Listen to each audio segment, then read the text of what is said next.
Actual మన చిన్నప్పుడు టైమ్స్లో చూసుకుంటే ఒక జనరేషన్లో చూసుకుంటే ఇలాంటి పేర్లే తెలీదు. పానిక్ అటాక్ అంటే తెలీదు, ఆర్ ఈ స్టేజ్ ఫియర్ లాంటివో, సోషల్గా ఉండడము ఉండకపోవడము ఇవేమీ తెలీదు. హైపర్ యాక్టివ్ అంటే ఏంటో తెలీదు, ఎట్లా పడితే అట్లా ఆడుకున్నారు. ఎస్.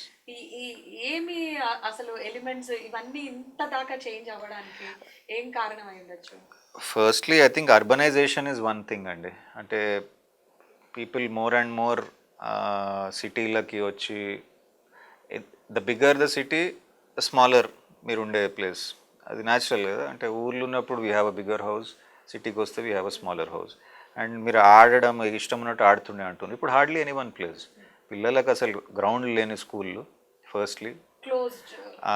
కిందికి కూడా పోలేని అపార్ట్మెంట్లు. సో మోరల్లెస్ స్కూల్ నుంచి బస్ ఎక్కుతాడు, ఇంటికి వస్తాడు, మళ్ళీ ఇంటి నుంచి మళ్ళీ స్కూల్కి పోతాడు. So this whole unexposure అంతా బస్సులు ఉన్నంతసేపు బయట చూడాలి. సో హార్డ్లీ చెట్లు చూస్తలేడు, he hardly sees other people, other kids of his age school కాకుండా. సో డెఫినెట్గా ఈ అవుట్డోర్ యాక్టివిటీస్ లేకపోవడము, ఎక్కువ సోషల్ ఇంటరాక్షన్స్ అంటే ఫ్యామిలీ ఫంక్షన్స్ తక్కువైపోవడము. Earlier like we discussed earlier it was a very అంటే కామన్ ఉంటుండే కదా, కలవడం చిన్న చిన్న దానికి ఫంక్షన్స్, వాళ్ళ ఏజ్ కజిన్స్ కలుసుకోవడం ఇట్లాంటివి. ఇప్పుడు ఒక్క ప్లేస్ నుంచి ఇంకో ప్లేస్కి పోవాలంటే వానికి రేపు ఎగ్జామ్ ఉంది, రేపు స్కూల్ ఉంది అని సగం మంది అసలు దే డోంట్ ఈవెన్ అటెండ్, పిల్లల్ని తీసుకుపోకుండానే they go around. So social interactions ఎంతో తగ్గిపోతున్నాయి. వీఆర్ డిపెండింగ్ మోర్ అంటే ఆన్ డే టు డే బేసిస్లోనే నడుస్తుంది కదా. పొద్దున్న లేచి ఈవినింగ్ దాకా ఎట్లా స్పెండ్ కావాలి, ఇవాళ రొటీన్ ఏంది. So it's all, so the more అంటే we are running after something, we are ఎంతో మిస్ అవుతున్నాం కూడా. అంటే మనం ఇంకేదో అచీవ్ చేయాలి అనుకుంటే ద సింప్లర్ థింగ్స్ ఆఫ్ లైఫ్ని I think we are leaving that behind. కొంచెం కూర్చొని రిలాక్స్గా అందరు పేరెంట్స్ పిల్లలు కూర్చొని మాట్లాడే పరిస్థితి కూడా ఉంటలేదు. ఫాదర్ ఒక టైంకి వస్తాడు, మదర్ ఒక టైంకి వస్తుంది, పిల్లవాడు అప్పటికి అనుకుంటాడు. సో ఇవన్నిట్లా we are missing out on several other things. So ఆ డెవలప్మెంట్ అనేది ఇట్స్ బికమింగ్ మోర్ అంటే ఎట్లా చెప్పాలి, it's more material based rather than natural mechanical అయిపోయింది. ఒక న్యాచురల్ గ్రోత్ లాంటిది మిస్ అవుతుంది. అండ్ ఇంకొక ఇంపార్టెంట్ థింగ్, ఇప్పుడు పిల్లలకి పేరెంట్స్ ఇచ్చేటువంటి టైం. సో ఈ టైంని మీరు ఎలా డిఫైన్ చేస్తారు కిడ్స్ అండ్ పేరెంట్స్ మధ్య?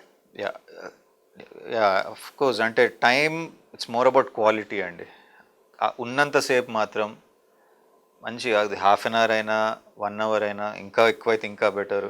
రోజుకి కొంచెం ఆ టైం మాత్రం క్వాలిటీగా జస్ట్ స్పీక్ వాట్ ఎవర్, వాళ్ళు ఏదంటే అది, వాళ్ళు సిల్లీగా ఉండని ఏదైనా ఉండని ఫోన్లు పక్కన పెట్టేసి just SIT and talk to them, play with them. చిన్న చిన్న బోర్డ్ గేమ్స్ ఆడొచ్చు, మన విషయాలు వాళ్ళకి చెప్పొచ్చు, మనం ఆఫీస్లో చేసేటిది వాళ్ళకి షేర్ చేయవచ్చు, వాట్ ఎవర్ వాళ్ళకి అర్థమయ్యేది వినాలి. అది ఎంతోమంది ఫోన్ పట్టుకొని చూసుకుంటా వాడు చెప్పేది అవునా అవునా అంటే వాళ్ళకి 4వ రోజు తర్వాత అంటే అది ఇంట్రెస్ట్ మనం చూపిస్తలేము అన్న ఫీలింగ్ కలగొద్దు.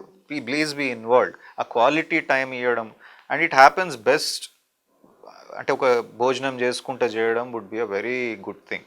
దట్ ఈస్ సంథింగ్, అంటే అట్లీస్ట్ ఒక పూటనన్నా అందరు కలిసి కూర్చొని తినడము, జస్ట్ షేరింగ్ ఎట్లుంది దాని గురించి మాట్లాడడము. జస్ట్ మనం ఏమన్నా అంటే ఒక ప్లాన్ చేస్తున్నాము, ఇది కొందాం అనుకుంటున్నాము, రేపు ఇది తీసుకుందాం అనుకుంటున్నాం అంటే వాళ్ళని కూడా ఇన్వాల్వ్ చేయడం, జస్ట్ ఫర్ వాళ్ళకి కూడా ఇంపార్టెన్స్ ఇవ్వడము, ఇది చేద్దామని అని అడగడము, సంథింగ్ లైక్ దట్. సో ఆ క్వాలిటీ టైం ఇవ్వడం will be extremely important. It's not about మళ్ళీ ఆడ కూర్చొని కూడా హోంవర్క్ గురించి చేసినావా, ఎగ్జామ్ ఉందా, చదువుకున్నావా. డోంట్ మేక్ దెమ్ ఫీల్ నాన్న మళ్ళీ ఇదే అడుగుతాడు. Let it be just other topics other than that.